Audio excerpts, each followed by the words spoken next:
अभी तुम दो काम करो, एक सामान्य रहो और साफ सुथरा रहो। पर जो कुछ भी नहीं है उसको दिखाने की बहुत तलब है कि लोग मुझे देखें, मैं 5 लाख की घड़ी लगा लूं। कि क्या हो गया यार इस आदमी को। बाहर जाओ, पेज कॉपी जो भी है उसको लेकर आओ। काम मेरा होना चाहिए, जो मैं कह रहा हूं वो होना ही चाहिए, और एक झटके में उठा भगा देंगे, इतना याद रखना।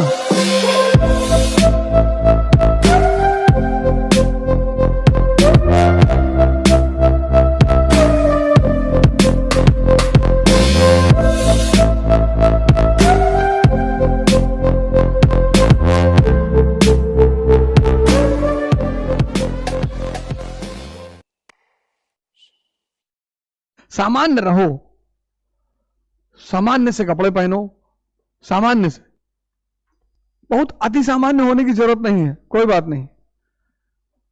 एक खादी में तुमको 50 रुपए मीटर, 100 रुपए मीटर कपड़ा मिल जाएगा, बढ़िया।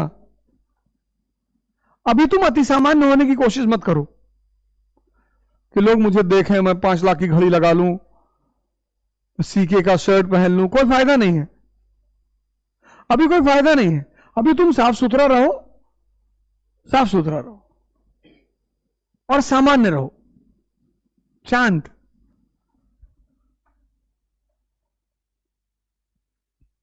अभी तुम दो काम करो, एक सामान्य रहो और साफ सुथरा रहो। बहुत ज्यादा अपने आप को दिखा, तुम क्या दिखा रहे हो? तुम्हारे पास पद आ जाए तो लोग तुमको खुद ही देखना शुरू कर देंगे। तुम किसी पार्टी में गए और तुम 10 लाख रुपए का सूट पहने हो 15 लाख का, और तुम कुछ हो ही नहीं। इसलिए जितने लोग कुछ नहीं होते वो कपड़े और गहने पे बड़ा ध्यान देते हैं। शादी विवाह में देखो, किसी आईएएस को तुम नहीं देखोगे 4 चेन पहना हुआ है सोने की, 5 घड़ी अंगूठी पहना है ना, उसको जरूरत ही नहीं है। सिंपल उसने सूट डाली, शर्ट डाली, जीन्स पहना है, पैंट पहना, चला है। सब भाग रहे हैं उसके पीछे, साहब साहब नमस्कार साहब, एक बार आप हमारे मुंह पे थूके थे नवाबगंज में। अच्छा अच्छा। पर जो कुछ भी नहीं है उसको दिखाने की बहुत तलब है। तो जैसे रामचंद्र जी 14 साल जंगल में गायब हो गए, ऐसे तुम भी गायब हो जाओ। जो लोग तुम्हारे जीवन में विधायी बातें तुमसे करते हैं उनका छोड़ के सबका नंबर डिलीट कर दो।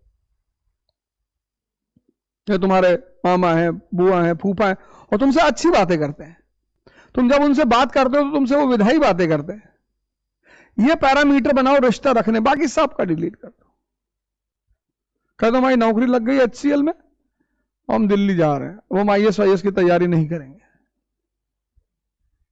सबको बता दो कि हम तैयारी छोड़ दिए। सब बेवकूफी का काम है, किसी का होता होता है नहीं। सुन लो, बड़ी महत्वपूर्ण चर्चा चल रही है। अभी अभी आए हो, किताब उताब तो लाए नहीं। पीछे जो तीनों लोग अभी अभी आए हो, कॉपी वॉपी लाए हो? क्यों? जाओ तीनों लोग निकलो यहां से, हटो, जाओ जाओ जाओ निकलो। कॉपी क्यों नहीं लाए? पढ़ने आई थी ना कोचिंग, जाओ कॉपी लेकर आओ, जाओ जाओ तीनों लोग जाओ, या तो कॉपी लेकर आओ या तो मत आओ, जाओ। बाहर जाओ, पेज कॉपी जो भी है उसको लेकर आओ, तीनों आदमी, और या तो मत आना। पिक्चर देखने आए हो? चले आए। मूवी देखने आए हो? सब कोचिंग वालों ने दिमाग खराब कर रखा है। बाजार है ना, सोचते मेरा एडमिशन टूटना, में भगा मार का डंडा, एक एक आदमी को मारेंगे यहां गिरा गिरा के। चले आए, बताओ, बिना कॉपी पेन के चले आए, पिक्चर देखने आए हैं। कोचिंग जा रहे थे, तुम्हारी बुद्धि काम नहीं की, कुछ तो मास्टर बोलेगा जो मैं लिखूंगा।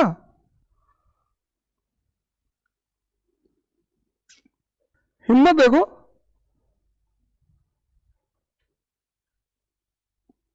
और ज्यादा नहीं, 2-4 लोग मारेंगे, पूरी क्लास सही रहेगी। 3 ही 4 लोगों को निकालना पड़ेगा मुझे, और एक झटके में उठा भगा देंगे, इतना याद रखना। काम मेरा होना चाहिए, जो मैं कह रहा हूं वो होना ही चाहिए। भगाएंगे और मारेंगे अलग से। तुम्हारे लिए काम करने आए हैं यार, तुम्हारा जीवन बदलने की प्रयास कर रहे हैं और तुम नेता बन रहे हो। कोचिंग संस्थान है दिल्ली से लेकर यहां तक, ये तुमको कुछ नहीं कहती क्योंकि तुम इनके बाजार हो।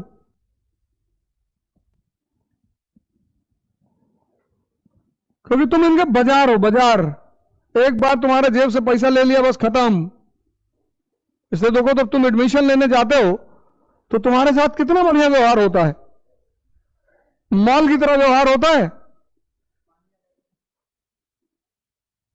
मॉल की तरह।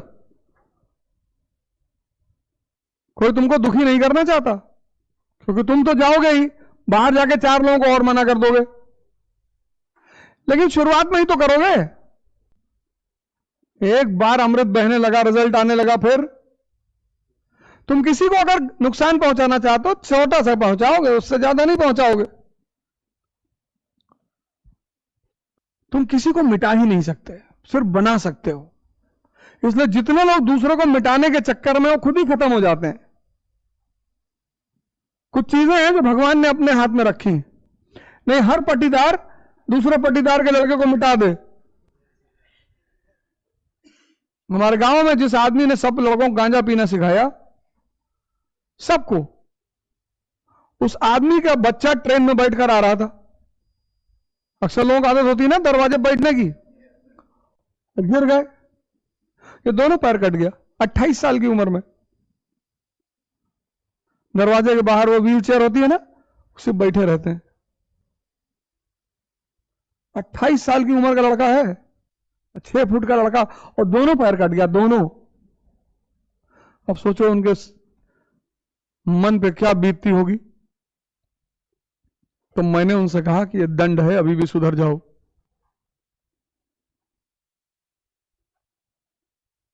उनको तो हमको देख के समझ में ही नहीं आता कि क्या हो गया यार इस आदमी को।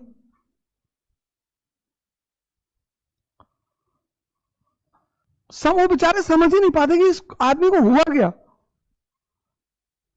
कुछ नहीं हुआ, बस यही संतों से मुलाकात हो गई, इनकी बात समझ में आ गई। मैंने कहा ना यथार्थ, अलगानंद जी की गीता का नाम है